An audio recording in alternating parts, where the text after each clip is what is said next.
Welcome to Leadershipisation, all things leadership. This is a conversation about leadership, communication, and mental fitness. I'm Beth Bergen. I'm an internationally awarded leadership and communication coach, and I work with both individuals and with their teams. So, let's get into it. I'm here, by the way, most every Tuesday at 1 p.m. Australian Eastern Standard Time. So you can either watch me live then, or because it goes up onto this platform, you can watch the replay. Last week, we focused on LQ, or leadership intelligence, and we looked at that in terms of, in relation to IQ and EQ. So our intelligence quotient and our emotional intelligence.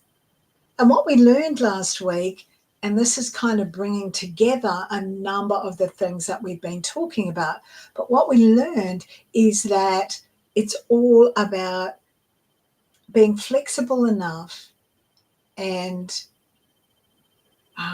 fluid enough to be able to adapt your style to suit the situation. And sometimes that situation can be a person. So it's important to do that.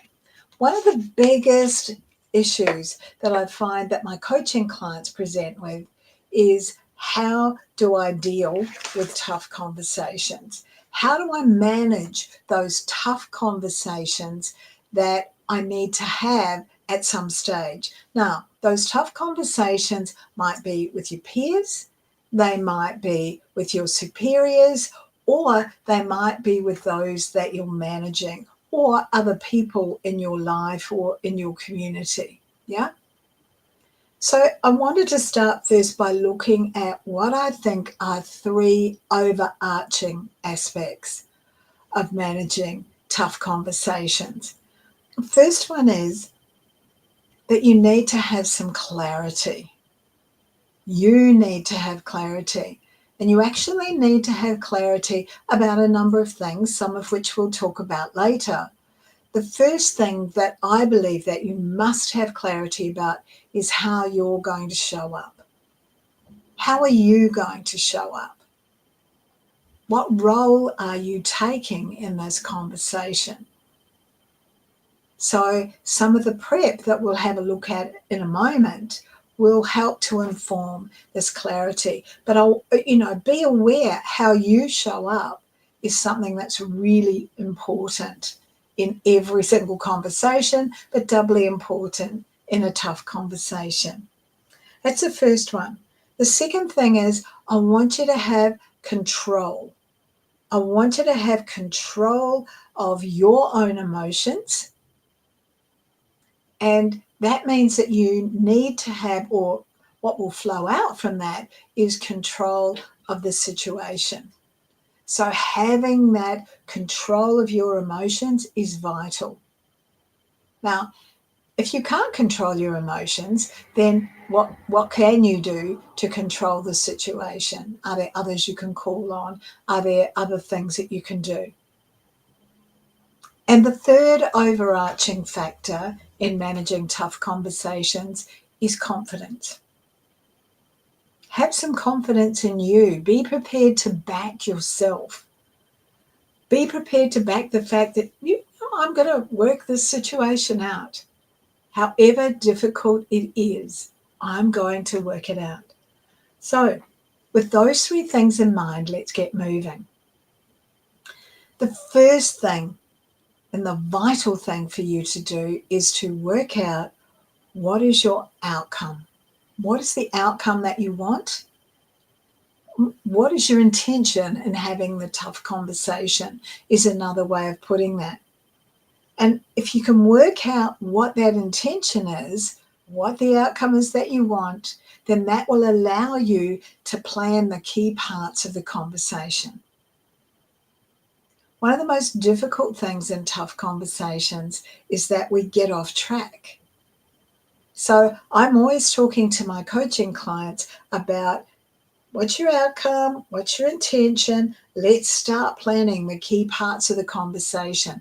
Let's make some notes. Let's put some key words down so that they're reminders for you to keep you on track and to note the things that you thought about as being important for this conversation before the conversation started. Because really often we start the conversation and our mind goes into kind of like a haze sometimes. We can't remember the awesome things that we thought we needed to say from 5 minutes ago. Yeah? And so if you've got those notes there, they serve as a reminder for you and a guide. It's really easy to go off on a tangent, particularly if what you do is start to react to whatever the person you're speaking with is saying to you. Okay? That can lead you off on a totally different tangent, and you don't want that to happen. The third kind of step towards achieving this outcome is to be prepared to acknowledge your own emotions. Be prepared to acknowledge that you're feeling a little bit nervous. You don't have to acknowledge it to anybody else except yourself. But often my experience is that if you acknowledge it to yourself, it kind of makes it easier. Say it out loud. Oh, I feel really nervous about this. By acknowledging it, you're getting it under control because you're giving it a name. The reality is, if it feels hard to you, it's because it is hard. Yeah? The more often that you have these conversations, the easier it's going to get. However, it will never get completely easy because often these conversations are full of emotion for the other person. Often they have a consequence for someone else.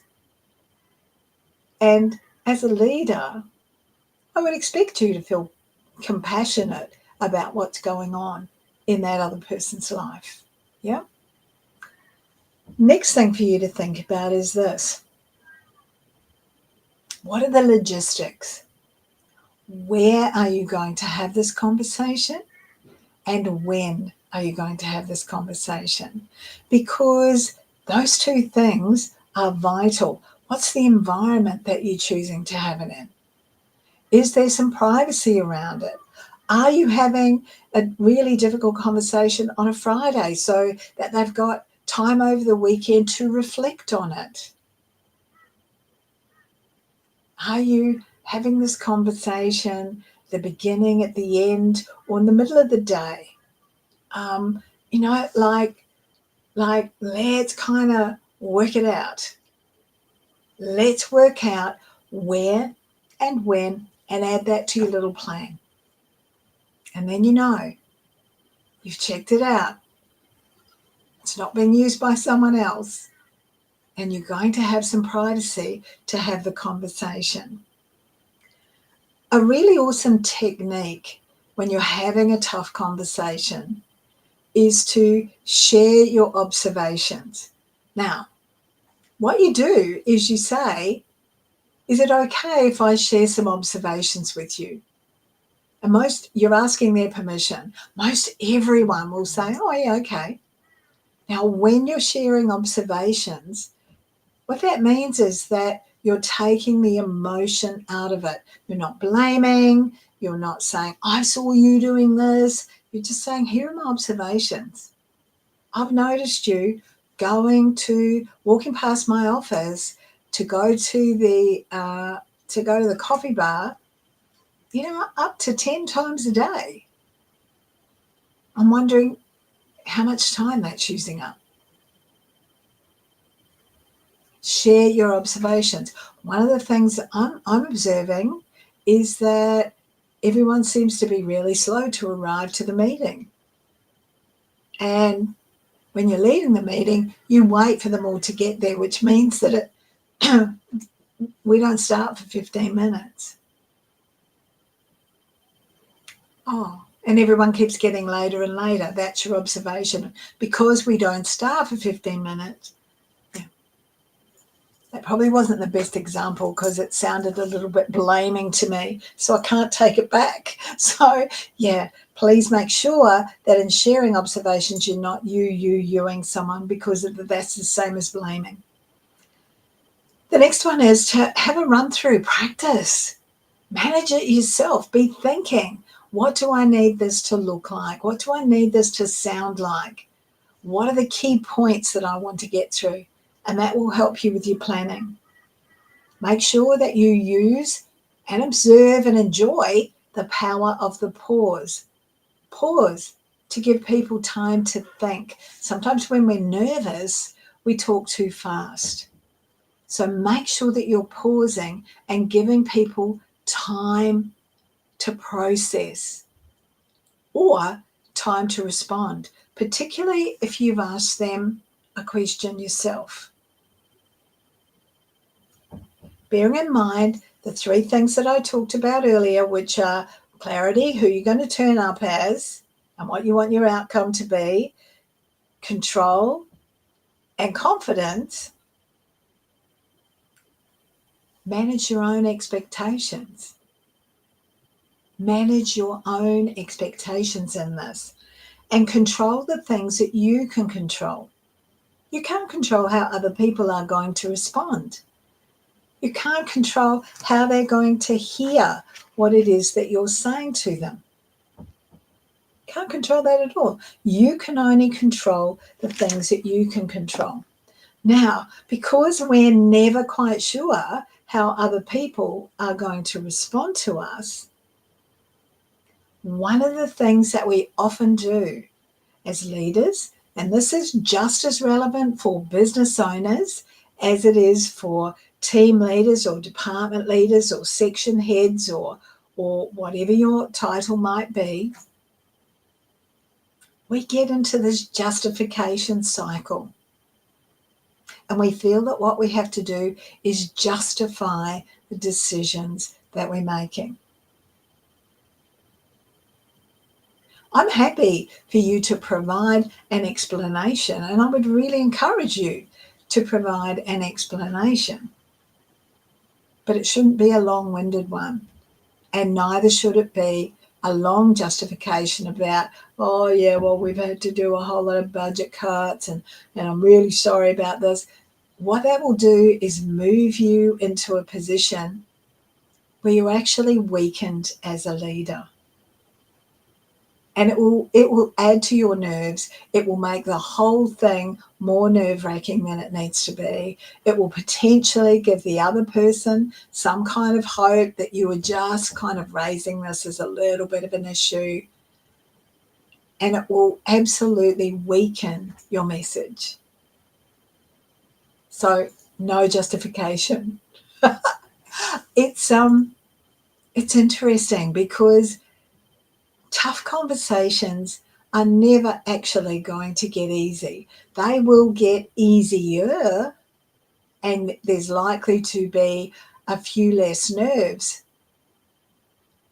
However, as I said, while you may get better at using the framework, you can only ever control what you can control.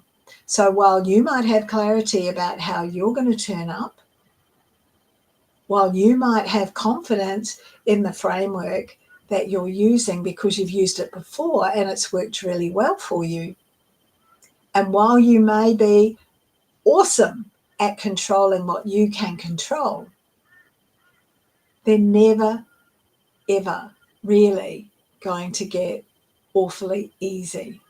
You'll get better at it. You'll feel the impact of it less. But because they're unavoidable and because you never know what the situation is really going to be or who the individual is going to be in advance, you're never going to get completely awesome at them. It's not a goal that probably you want to be achieving. What I talk to my clients about a lot is to really encourage them to have the tricky conversations before you need to have the tough ones. And what I mean by that is talk about the things that are going on when they're going on. Raise those issues early rather than letting them percolate. And you'll find that you can have those tricky conversations, and you can have them with confidence, and you can have them with clarity, and you can have them where you're in control of what's going on. And if you have the tricky conversations, then that saves you having the huge tough conversation. My advice is prepare. The better prepared you are, the better outcome is more likely. My final thing about this is this about tough conversations is this. If it's a really, really tough conversation, have a think about what you're going to do afterwards. Is this a great time to treat yourself to a massage, or to go out for dinner, to go and spend some time with people that you really care about? Or maybe the way that you deal with the impact that it has for you is to just put your head down and do some really deep and valuable work. But no, have a think, what am I going to do after this conversation? Yeah, because at some stage it will impact you. Okay, I hope you've got something out of that. Let me know how you go. I'll be really interested to hear if you've got any comments, if you've got any questions, pop them down below. If you've watched this as a replay, would love it if you'd put #replay. Yeah, tough conversations, tough topic, but with some planning, you're most likely going to get a better outcome. Okay, another reminder, I've spoken to you about this before. Deliberate reset.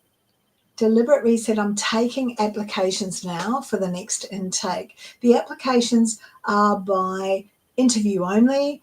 However, I'm happy to have a call with you first just to explain it to you in lots of depth, particularly focused on the benefits to you. Very briefly, it's a 10-week program. The reason that it's by interview only is I don't take more than 8 people to do it. So 8 people who are aspiring or current leaders. And what we do over this 10 weeks is we focus on building your leadership intelligence. So it's all around tailoring the content to meet where you are in your leadership journey. And we do that supported by the fabulous Positive Intelligence app, which is all about your mental fitness. So we're going to develop your leadership intelligence on 3 fronts. 1, your leadership skills. 2, your communication skills as a leader. And 3, your mental fitness. Let me know. DM me. Reach out. And I'm happy to send you a booking link so that we can have a conversation about it. If what you'd then like to do is to have a more formal interview, we'll follow up with that. Okay, great. Thank you so much to anybody who has joined me today or has watched this. I really appreciate the feedback that I'm getting from people. Have a great week. I look forward to seeing you here next week.